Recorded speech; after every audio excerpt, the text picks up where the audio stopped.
People that are on ventilators for a very long time have a variety of problems that I've talked a little bit about, in that they can have brain damage, damage to other parts of the body, and stuff because, first of all, it's not normal breathing. You're forcing the air in and out. So your muscles can get worn out, your lungs can get worn out. You can also cause lung collapse if you do too fast or too little.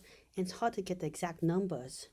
If you pump out the air too much, the lungs can collapse literally, and it's hard to reinflate, and that can cause tearing damage. Too much, and you rip the lungs in different places or other parts of the body. Too much oxygen can also cause oxidative damage, and with oxidative damage, is everything has been shown to cause brain injuries, to aging, to more, and all these effects are not fully understood. One way that we have, though, lowered this effect of having too much oxygen or the need for oxygen to pass the body is induced hypothermia. Quickly, what induced hypothermia is it's when we take someone and we cool down their body temperature to way below what it is normally. And this means that your body needs less oxygen. It also reduces your heartbeat. It also reduces inflammation, which is the immune system going off, which is a really bad thing for a lot of diseases, such as rabies or something like that. Actually, induced hypothermia is the only known effective treatment that's not a vaccine against rabies that's let people survive.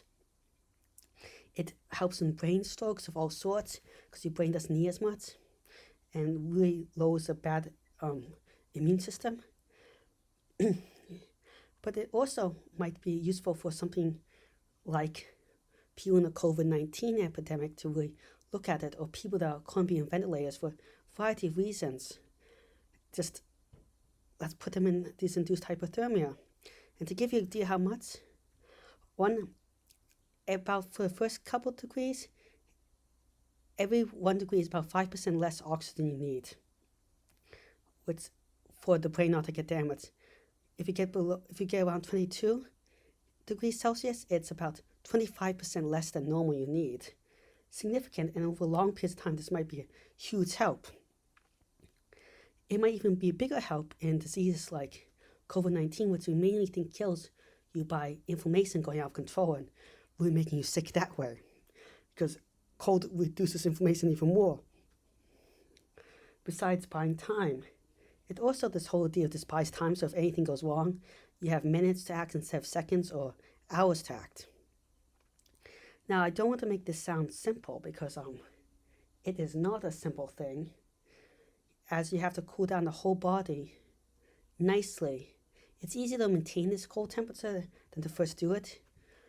And with a COVID or some illness like that, it might be easier because you can do it over hours instead of having to do it over minutes. So that gives you a little more time to do everything correctly with less expertise, but you have to cool it down evenly, which means that they don't just put you in ice. They put in colder air to cool down your internal body temperature. They put an IV with colder liquids into you, and they put cooling blankets all around you. You have to all regulate this right, so no place cools down too fast or too slow.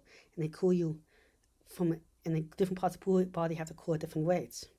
So it's a lot harder than simple, but even 1 degree Celsius, if they can do it, could save 5% less oxygen, and there'll be less oxidative damage if you have too much. So even that little bit could really impact people, help them. Now, there are side effects. When you're cold at this cold temperature, your body you can't react as fast, your nerves, and you're in a state of brain fog and everything.